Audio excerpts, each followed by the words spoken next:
I'm Bertram de Souza, host of the Scribbler Publishing Group video podcast and author of the book No Holds Barred that's dedicated to the now closed Youngstown Vindicator, where I had worked for 40 years. I retired as the editorial page editor and Sunday columnist. I'm bleary-eyed from watching Tuesday's midterm election results roll in. And although the red wave that many political observers had predicted never materialized, the election returns in Ohio clearly show that the Buckeye state is solidly the blood red state. In addition, former President Donald Trump, who did not fare well nationally with the candidates he supported, scored a big win in Ohio with the election of political newcomer and venture capitalist Republican J.D. Vance. Vance defeated longtime Mahoning Valley Democratic Congressman Tim Ryan in the hotly contested Senate race. I will be hosting an election postmortem on Monday featuring 3 guests who are well-established observers of the Ohio politics. Today, I have invited Chris Anderson, chairman of the Mahoning County Democratic Party, and attorney David Beatrice, former chairman of the County Democratic Party and currently chairman of the County Board of Elections, to talk about the Trump factor in traditionally Democratic Mahoning Valley.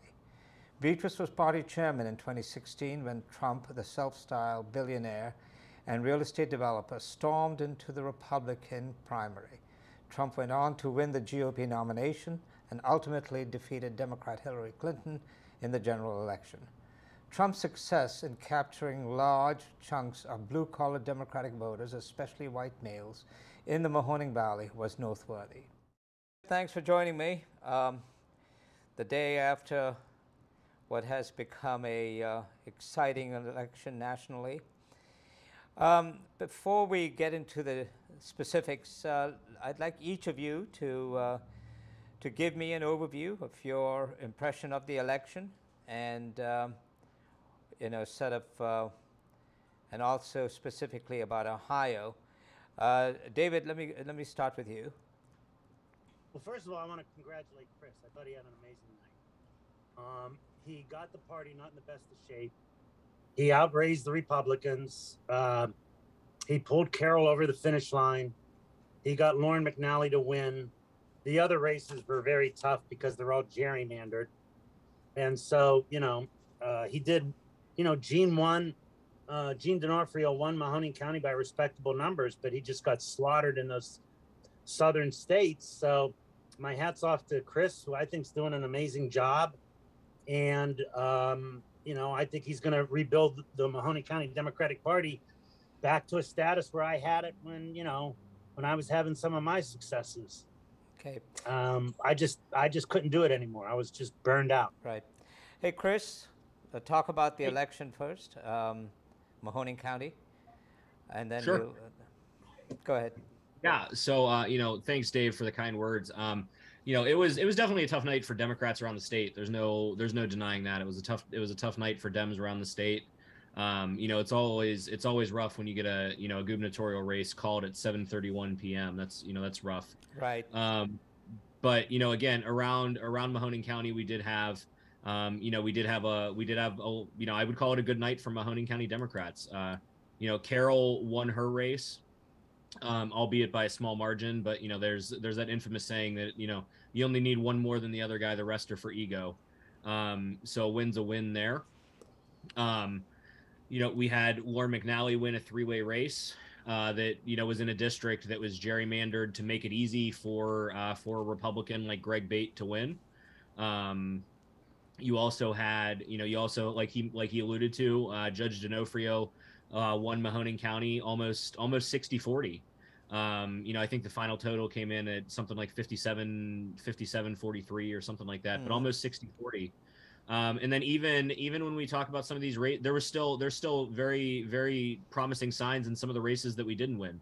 Lou Liris got more votes out of Mahoning County than he got out of the entirety of his congressional race in 2020. Bruce Neff came within, I think it's 5,000 votes of flipping another gerrymandered district. So I would call it a good night for Mahoning County Democrats. Okay, yeah, for Mahoning County Democrats, but the race that the nation was watching, the U.S. Senate race, we all three of us have been around politics long enough to know that it has long been believed and has long been a reality that for a Democrat to win statewide, you need at least 60% of the vote out of Mahoning County and perhaps the same amount out of Trumbull County. And so in the Senate race in Mahoning County, Tim Ryan got what, 48.19%. J.D. Vance got 51.64%. And in Trumbull County, Tim Ryan got 46.3%. Vance got 53.5%. And, you know, it sort of raises the question, what happened to Tim Ryan in the Mahoning Valley? David? Well, You want to start or you want me to start? these are my personal feelings. These are not Chris's feelings. That's fine. Okay. Yeah, I want your personal feelings. Go ahead. You can't get blown out in a governor's race by 26 points and not have that governor's coattails drag a whole lot of people with them. Now, DeWine won by 26 points, and Vance won by approximately what, 6. Not even Right. 7 points statewide and 1 point something percent. And DeWine crushed Nan in Mahoning County, crushed her. Okay, which tells me that Democrats like Mike DeWine. Okay, I mean, when Mike DeWine gets booed on the stage with Trump, Democrats, especially here, know that Amy Acton was his health director, and I think they rewarded him for being responsible. And you can't have a candidate get blown out so badly and those governor's coattails don't start dragging. And I noticed there was some drop off in Tim's race. If you look at the total number of votes in the gubernatorial race and the total number of votes in the Senate race, there was some drop off there. So, But I'm yet, upset. What? But yet here in 2020, in Mahoning County, Trump got 50.4%. Biden got 48.5%. And in Trumbull, Trump got 54.7%, and Biden got 44.1%. And and Chris, it sort of suggests to me that the Trump factor in the Mahoning Valley, in this what was traditionally a heavily Democratic blue-collar region, is real, right? Yeah, I mean, I would say that it's the Trump factor is definitely real, but I would also say that the Trump factor has started to wear off as you've started to see those margins decrease. Hold on, there's a weird spot on my screen. Sorry. I think where we really went wrong is in the Mahoning Valley, especially. We did not, from a statewide level, from our gubernatorial candidate, for example, we did not beat the corruption drum nearly as hard as we should have. Right. The Ohio Republican Party has presided over some of the biggest scandals in American political history, and we weren't talking about them. We weren't talking about House Bill 6. We weren't talking about Chartergate. We weren't talking about payday lending.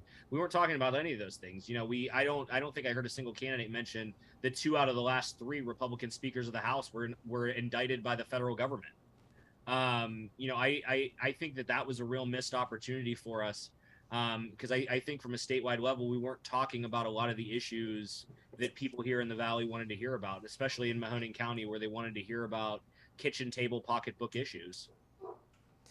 Where we had a lot of success locally is we said it early, we said it often, and we really stuck to the message that, hey, we're the party that's trying to fight to improve your life. Those guys are only interested in fighting culture wars. And there was no refute to it because it's the truth. It's easy to make something stick when it's the truth. But Vance, as a candidate, had he not had Donald Trump's support, I don't believe would have done as well as he did, because Tim Ryan made a good case to label him as a carpetbagger, an outsider, didn't understand Ohio, came in here just to run for office.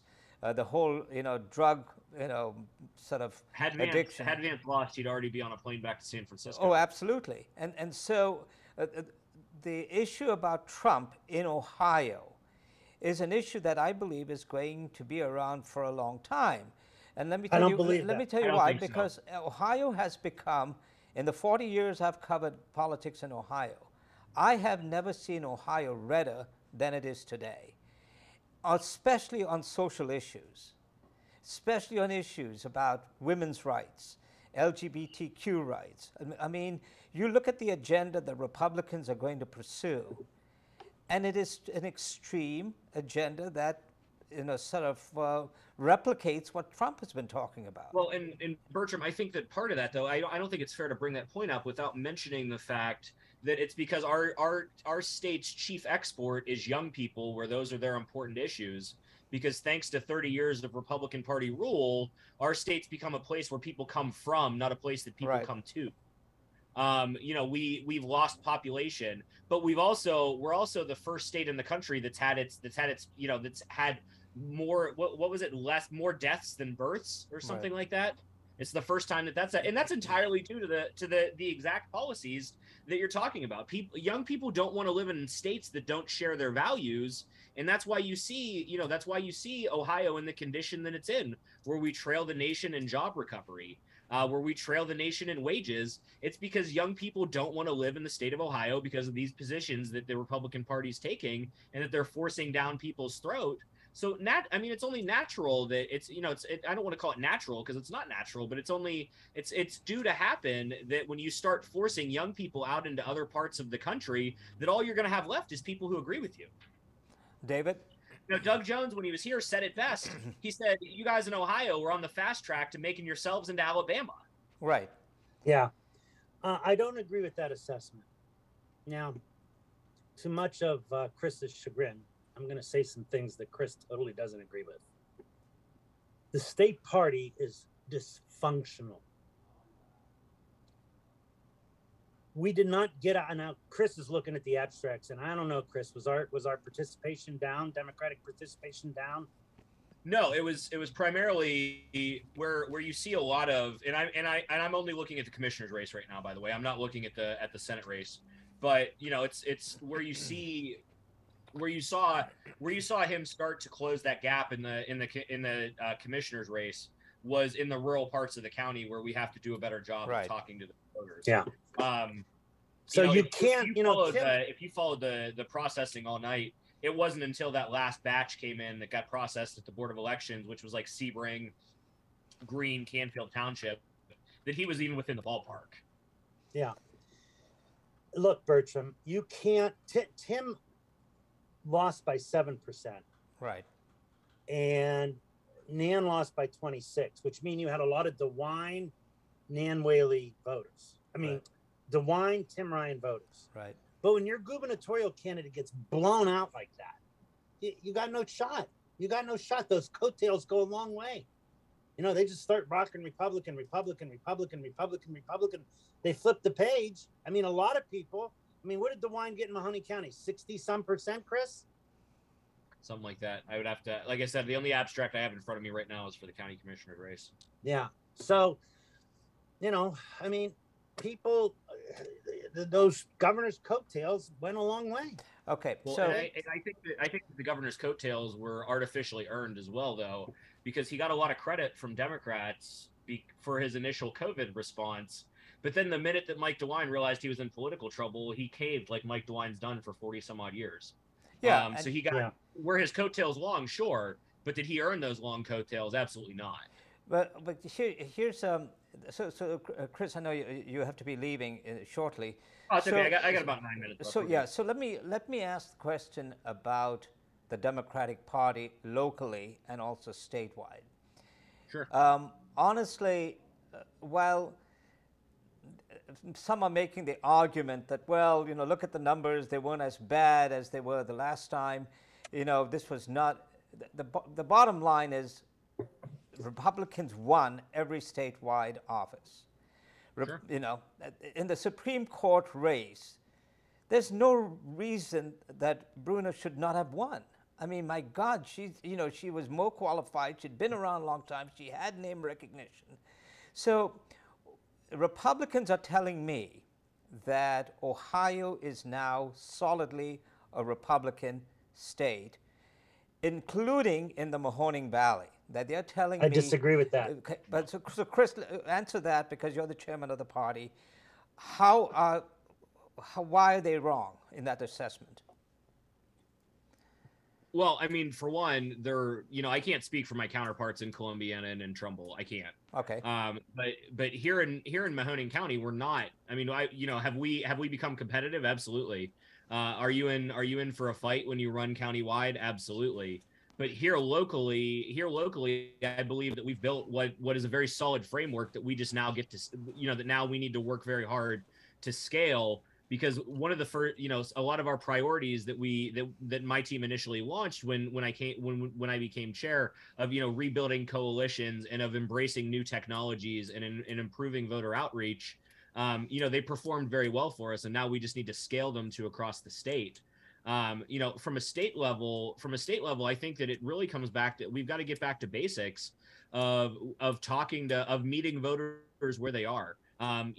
We've got to get back to not running one statewide strategy, but instead running an 88 county strategy of what's going to work here in Mahoning County is not going to work in Columbiana County. But then too, we've, because you mentioned the Supreme Court justices, I just want to point out too, our candidates our candidates focused on being strong, independent jurists. Right. Their candidates leaned into being partisan hacks. Right. I think that's part of why you saw that drop off, or not that drop off, but why you saw, someone like Justice Bruner get beat up on like that, is because her opponent was willing to go out there and talk about being pro-life and go out there and talk about, her support for the Second Amendment, or we even saw that down to the Court of Appeals race. I think it's fair to say I don't think any of us on this call know what Mark Hanna actually believes in, because the guy's ran for every office you can imagine. But in this particular election, all of a sudden he was pro-life, all of a sudden he was pro-gun. And for the first time in my 10 plus years in politics, you had a judge that was openly willing to talk about that. So I think when we talk about those judicial races, we've got to look at it in that light, that they're taking partisan positions on stuff. But Chris, the reality is that today's politics isn't your grandfather's politics. That Donald Trump has, in effect, rewritten the political book, where anything goes, where personal attacks are encouraged, where racist attitudes are encouraged, where homophobic attitudes are encouraged. I mean, that's the coalition he has put together. I want to push back on that just a second, Bertram. Hillary Clinton spent money in Ohio. She spent a lot of money here. She won Mahoning County by 1-point-something%, not because of her campaign. We won that, but in spite of it. Right. Okay. She lost Ohio by 8 points. Right. Joe Biden spent 0 here, and he lost by 8 points. So it's not like they gained anything. Okay. If you spend money here and help the local party get out the vote, you're going to win Mahoning County. But when we don't have national and statewide Democrats willing to come in and help us with GOTV, we're going to have very competitive races. Well, that's why, to Dave's credit, that's one of the things that I wanted to, or to Dave's point, that's one of the things that I wanted to bring up as well, is that if you look at how people performed in Mahoning County from a statewide level, it was nearly directly proportional to how much time they spent here. It wasn't until the last week or two of the campaign when our campaign finance figures came out, and you'd seen that we'd greatly outraised the GOP, and all of a sudden statewide candidates started to come around here. Which was to be frank, was very frustrating. So Dave's 100% right. You've got to from a statewide level, you've got to invest in county parties, but you've also got to invest your time too. Okay. And then Chris, let me, and you've only got 4 minutes, and so let me ask this specific question about the Democratic Party coalition that has traditionally been there, especially black voters. How is the party doing with black voters? Because the early voting, the absentees, there was an analysis done that showed there was a drop-off in urban areas, that there was a less interest in urban areas than there were in the suburbs with these early voting ballots. So is the Democratic Party locally and statewide positioned to to encourage black participation in elections, or what's going on there? Yeah, I mean, so I'll speak to that from a local perspective, if you don't mind, because No, I go ahead. don't, I'm not, I'm not as tuned into the state as I used to be. But from a local level, our team has made it a big priority to make sure that the things that we do, the appointments that we make to the executive committee, for example, or the officers who run in the party, for example, our big focus of ours has been to make sure that our team looks like Mahoning County. I won't lie that there's, our coalitions had fallen to the wayside over the last few years. So there's a lot of rebuilding that's occurring, and it's an ongoing process. There's a lot of distrust in the black community with the Democratic Party. And I've been saying this for years. That there's every 4 years, it's like we show up in the black community and the Hispanic communities, and we say, okay, well, it's time to vote. But then in the other 3 years, we don't treat them like partners. So that's what, we've really been working on, is rebuilding that trust. And it takes time. It takes time to rebuild trust. So, I'm confident that, that we're going to continue to rebuild that trust, because we're incredibly intentional with the decisions that we make to make sure that everybody's got a seat at our table. Okay. And before you leave, quick word. So do you think if Tim Ryan decided to run for governor in 4 years, how do you think he would do? I think that Tim Ryan has earned the right to do whatever in Democratic politics Tim Ryan wants to do. If he wants to run for governor, I'll be there for him. If he wants to, whatever he wants to do. I consider Tim a close personal friend. So, I think that depending on who the Republicans run, depending on who the Republicans would run as governor, which you have to assume is probably John Husted. Right. I think that Tim's a great foil to John Husted, because, unlike Lieutenant Governor Husted, Tim's not fake. I've said it for a long time that John Husted is just a more polished Mark Hanai. Nobody knows what the guy actually believes in, because he keeps changing what he believes in.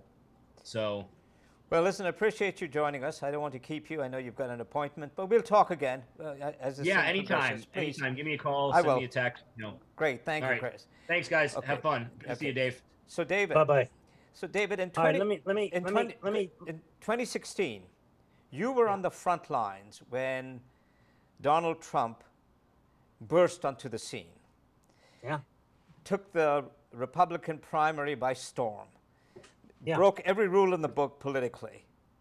Right. Won the nomination, and then started a general election campaign. You were looking at what was going on, and sent that now infamous letter to the national to the National Democratic Party.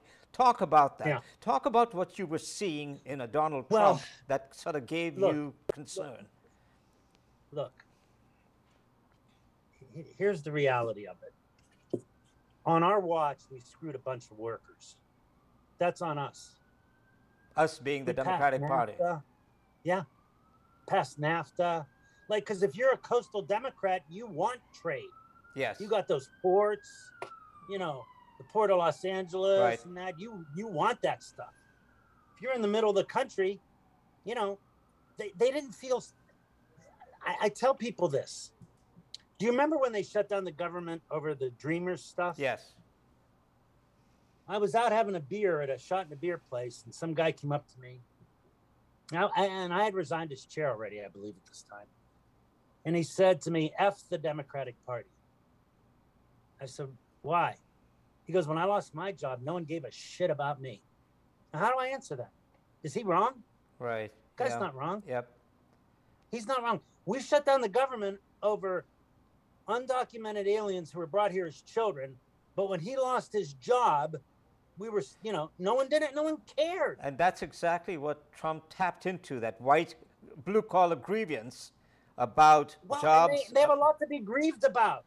These are people that, I hate it when someone says non-college educated. Well, what does that mean? What does that mean? Does that mean they have less value as a person? Don't talk to people like that. That's not how you address voters. You have to have as much respect for the dignity of someone that goes to work, gets a paycheck and comes home and is filthy dirty and has to shower. That guy gets as much respect as a college professor in my book. Right. Okay. And on Barack Obama's watch, what did we do? I mean, yeah, we saved the auto industry, but GM wound up leaving. Okay. So they shivved us, but we bailed out the banks. Not one guy went to jail, and all those people lost their homes. So if you're a working guy, what are you seeing? What are you seeing out of the Democratic Party? Did they get screwed? Yeah, they got screwed. And Trump saw that. Right. And I tell people, at least he saw that they were thirsty. He gave them crappy water, but it was water. He saw them. You know, we didn't see them. We took them for granted. Okay? And if you're not happy in a position of where you are, you want to blame someone for it. And he played on that emotion, you know. And you know, this loss of Tim and some of these other things, I gotta put a little bit out on Sherrod. You know, he drags Nan and puts his thumb on the scale and gets her over the primary, and then he dumps her. Right. Why are you putting your thumb on the scale? And then she gets blown out. I mean, I'm not saying John Cranley could have won, but I doubt he would have lost by 26 points. Could that have made a difference in Tim races? Sure. And if this Senate stays in Democratic control, you could thank Tim Ryan. They had to spend $40 million here that they couldn't spend somewhere else because of Tim. And the National Democrats turned their back on him. So, you know, am I aggravated with that? Yeah. Yeah. I mean, how do you do that? I know money doesn't grow on trees, but those senators, if they win and we keep control of the Senate or we pick up one, they should thank Tim Ryan is what they should do. Because they had to spend, you know, $40 million somewhere else if they could have used it. Because let's just be frank. That governor's race is not blown out like that. Tim wins. You can't take a 26-point beating and make that up. You can't. You just can't do it. And there was a lot of split ticket. A lot of Republicans, I don't think, like Jaden Vance. I don't. I mean, he only won by what, 7? But that means 20% of those voters were split ticketing. But I give that 7% I credit to Donald Trump, because as a candidate, as a statewide candidate, J.D. Vance had no business being in that Senate race. He knew nothing. He had no position. The people here, the people in Ohio like Donald Trump. Exactly. Especially in rural Ohio. Exactly. Okay? And John Cranley had a message for rural Ohioans. Nan Whaley did not. Okay? I mean, she took a drubbing almost as bad. I'd have to look back at Fitzgerald. No, and she took a drubbing almost as bad as that. I think Rob Birch, remember him when he ran? I was around. Right. I mean, that was, we almost lost major party status. Yes. Okay? And so, look, the support underneath the Democratic bridge is rotted to the core. Okay, so how do you change that? Well, you change it by having the only statewide elected official investing into the Ohio Democratic Party so they can then get out the vote. When you can't have national and statewide candidates help you get out the vote, Mahoning County becomes competitive. Trumbull County turns. And then you get blown out in these other rural counties. Okay? You get blown out. And so, you know, when we don't have the resources to get out our voters, to go get them and make them go vote, I'm dying to look at the abstracts to see what the turnout was. We have an inverse model in Mahoning County. The highest Democratic areas have the lowest turnout. Right. And the highest turnout for the Republicans is where they have the most not as many voters, but they just have high turnout, so they turnout. offset the Democratic areas. Which has always been, even in 2016, the enthusiasm gap between Republicans and Democrats was always significant. It almost seemed that Republican enthusiasm, even this year, the polls show that before the election, that there was this enthusiasm among Republicans that was not reflected among Democrats. I don't think Donald Trump had a good night, by the way. Nationally, he didn't. Not at all. No. Okay. And I hope they nominate him because he'll lose. He'll lose bigger than he lost last time. I think people are tired of it. I think these election deniers got a shellacking. I think the normies, I call them, are just, look, I don't mind having a discussion with someone who differs with me on policy. Right. Okay. I can't have a discussion with someone who says, well, we got to burn the place down. I can't accept that as an answer. That's not an answer. Right. Okay. And so the normie Republicans don't like Trump. I mean, he beat up Brian Kemp, and Brian Kemp crushes Stacey Abrams, right? Yep. He beat up Ron DeSanctimonious DeSantis, and he blows out his opponent by 20 points. You know, if the Republicans nominate anyone but Oz, Fetterman loses. You know, and Josh Shapiro would have been in a tougher race had they not gotten that MAGA kind of Republican. I think the MAGA base took a beating. You know, people don't want that. They don't want that extremism. You know, they just want Washington to do something for them. Okay? But but in Ohio, it seems that, at least from what I can gather, considering who's in the legislature, which Republicans are running for office, which Republicans are being elected, and what the agenda is, extremism does work in Ohio for the Republicans, right? No. No? No. Let me give you an example. What about the abortion issue? Wait, hold on a second. Okay. First of all, the people haven't voted on abortion. And you put it on the ballot in Ohio, and it's not going to pass. Okay, right. Number one. Number two, I'm going to bring up a name of the past, and I'm going to jog your memory. Tom Noe. Yep. You know who he was? CoinGate. You know how much that was for? What was it, $6 million? $2 million. $2 million. He just got out of jail. Right. May of 2021. Right. Since then, yep, they had the school issue. Nothing. No messaging on it. Right. Nothing. Okay. Then Larry Householder has $1 billion bribe, and we don't say nothing about it. Right. You need someone like a Mark Dan who digs his teeth in. Nobody likes corruption. Okay. No one likes the grift. Even in rural counties, no one likes the grift. No one knew about the Larry Householder situation. Sure. Okay. Now, if Ohio was so radicalized, how did we pick up a seat in Congress? Shabbat got tossed. Right, right. You could thank Tim Ryan for that. Okay? And Amelia Sykes won. Right. And Joyce Beatty won. And Marcy Kaptur held on. There's still 4 representatives with 1 less district. Okay? So you can't say that. What you got to say is the messaging is off. The Ohio Democratic Party represents the Franklin County Democrats. Franklin County Democrats do not represent Mahoning County Democrats. Right. And people here don't want to be talked down to. Okay? They don't want to be saying, non-college educated white males. That's almost insulting. What is it? What do you mean non-educated? What am I, stupid? What does that mean, non-educated?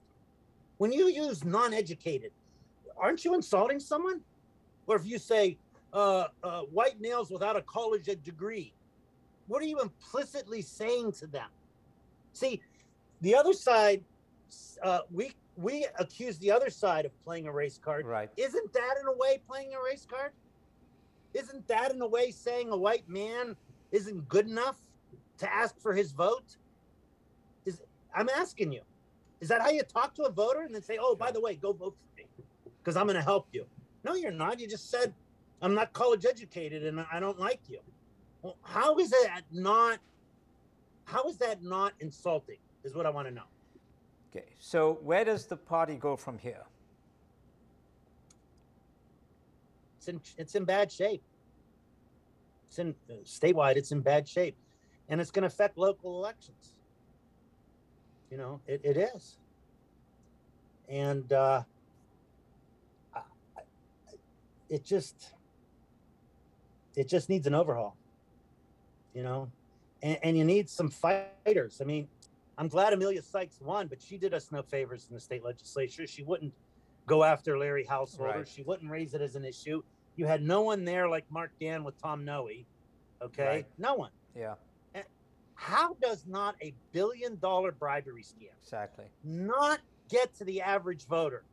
You have to say to yourself, that's political malpractice. Especially when it's a big, major, multinational corporation. Right. Your utilities are higher because they bribe Republican officials. How is that a hard message? And in fact, it's drive home every day. You are paying an extra $2 a week or a month or whatever it is because they bribed that guy. In fact, Dave Yost used that in his commercials, talking about how he went after First Energy. Oh yeah, okay.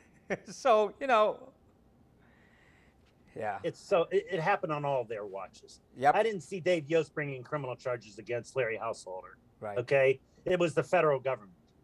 All right. And so it's so ridiculous that message wasn't amplified to the nth degree. We don't have a message for rural voters. Right. Rural voters don't want to talk about abortion. Okay, that's all Nan was talking about. Rural voters want to know how are you going to make my life better? Because all you Democrats care about is whether a man can play on a woman's sports team. Okay, and so when that's where it's at, you're going to be swimming upstream with weights on your back. But the reality of Ohio, David, is that the reason the state lost a congressional district is because the population gains was much lower than any other state, and among one guess of the where lowest. The majority of those people went. Right, and so when you have an exodus of young people, and what you're left with are senior citizens, retirees, older people, how does a party respond to that reality? Well, first of all, if you're given an issue on a golden plate, you use it. I don't care what party affiliation you are. Nobody likes corruption. Exactly. Okay? Nobody. Especially when it affects your own pocketbook. Right. Right. So we didn't amplify that. It didn't show up in any of the polling. None of the polling. Okay? None of it. And you got to blame the party messaging. You know, what you say to people and how you talk to them matters. Okay? Quit calling people white working class without a college degree. To me, is a little insulting. It's like, I'm not as valuable as a guy with a college degree. Is that what you're saying? Because I disagree with you on some of these social issues. You know, there's a way you could pivot away from that. But, okay. You know, we just, John Cranley had a great idea to talk to rural voters. Right. It never got traction because once Sherrod put his thumb on the scale for Nan, it was over. Which is also John Cranley said that you think South Dakota's a North Dakota, North or South Dakota, whatever the state was. You think they're a Republican state or a Democratic state? But yet everyone in one of those states gets a little cut of their fracking, as the people do in Alaska, which is a Republican state. So that's a message you could take to rural voters. Like, why aren't your Republican officials cutting you in on the deal? Right. Why don't you get a check every month for the shit they're taking out of this state?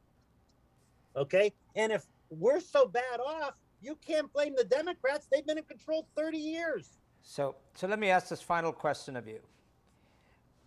in this conversation we've had, I'm reminded as you're talking about when you decided to make a bid for party chairman. The circumstances were similar, things were bad, and you stepped forward with the same kind of enthusiasm and the same kind of, so. I bled out. Can we anticipate that, or should No, I'm that done. on a state level, there is a role for you to play? No, I'm done. I'm out. I bled out. I bled out. I bled out for this party. I bled out watching political malpractice. I bled out, you know, with us worrying more about not offending someone than whether or not someone gets a job. I bled out when we keep calling people uneducated, non-educated, not without a college degree. You can't talk to people that way. Columbus is booming. God bless. Okay? Maybe you have the bandwidth. You know, they got a casino and we didn't. And we had casinos before anyone had casinos. Right? If you remember on that issue 1, I was all over that. Yes. And I sued and I was screaming about it. Like, how can you pass up the area that was the hardest hit with NAFTA and the steel companies and not give us a casino? Like, gambling's in our blood, and we had to put it back on the. I mean, I'm so aggravated with Armin Brutish. I can't to this day look at him because they had to put it in a bill which was controlled by Democrats, and I said, please add Mahoning County in on it. Yes, I remember that. And they wouldn't do it. They didn't want to make waves. Okay. Well, you don't want to make waves. How'd that work out for you, David? The big cities, you know, sort of put pressure. You know that. I mean, you know, Cincinnati, Columbus, How about an area Cleveland, that and Toledo? Devastated by NAFTA. You know, when Donald Trump went down the escalator, and he insulted Mexicans, people were cheering here. Yes, they were. Because guys had to leave. I remember a guy at a plant in Girard had to go to Mexico to show a Mexican how to do his job. Right. You think he has any warm feelings that his children had to leave the area? Okay, and he has to go somewhere else to see his grandchildren? He has warm feelings for people of Mexican descent? But yet, David, under Trump's watch, GM closes its big plant at Lordstown, and families had to relocate. I know people. There was a reporter from the Vindicator whose boyfriend at the time and now fiance moved to out of state to get the job. And so these were all young people who left, or other GM workers. So yet he did not. There's a phenomenon about Donald Trump, but I think it's wearing off. You know, if you haven't, first of all, Donald Trump played the media like nobody else did. Okay. And what I mean by that is they would set their hair on fire every day. Okay. And once they were done burning their hair and a little bit would grow back, he'd do some other crazy batshit thing and they'd set their hair on fire. And people stopped listening to it. Okay. They just stopped listening to it. So he defies political gravity like that. I'll give him that. But I bought the Bob Woodward book because I go, I don't want to know what someone said. He said, I want to hear it out of his own mouth. It's alarming and it's scary. Yes. To listen to that book. I'm hearing this man's voice. Yes. And it's freaking me out. Not because I differ politically with him, but the guy's an anarchist. Right, he is. Hey, listen, on that note, I have to run. I appreciate the time. We'll do this again. And we'll do this again when you're ready to announce your next career in politics. So no, not happening. I'm done. Out. All right. Fun news. Okay, David. Nice talking to you. Bye-bye.